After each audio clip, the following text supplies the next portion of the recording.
आपल्या मित्रांचं देखील अभिनंदन करतो। आपल्याला मदत करणारे या ठिकाणी आरपी आठवले गट असेल, पिरिपा असेल, यांचेही मनापासून आभार मानतो। आणि मला विश्वास आहे की येत्या काळामध्ये आपण हा विकासाचा जो अजेंडा आहे, आपल्या देशाचे प्रधानमंत्री माननीय नरेंद्र मोदीजी यांनी जो एक विकासाचा अजेंडा आपल्याला दिलेला आहे, तो अजेंडा आपण पुन्हा अत्यंत वेगाने पुढे नेऊ।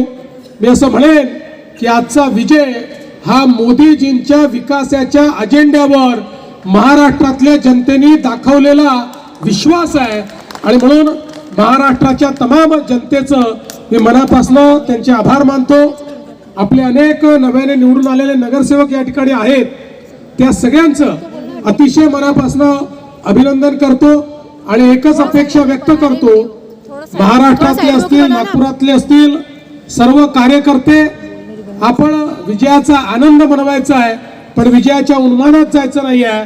आणि जेवढे आपले नगरसेवक निवडून आले आहेत, त्या सगळ्या नगरसेवकांकडनं ही अपेक्षा आहे की जे प्रचंड यश आपल्याला महाराष्ट्रातल्या आणि नागपुरातल्या नागरिकांनी दिलेलं आहे, हे यश आपल्याला जर सार्थकी लावायचं असेल तर पुढच्याही काळामध्ये पारदर्शी प्रामाणिकतेतून महानगरपालिकेचा कारभार चालवून जनसामान्यांच्या आशा आकांक्षा पूर्ण करणारी महानगरपालिका म्हणून या महानगरपालिकेला आपण या ठिकाणी पुढे नेऊ।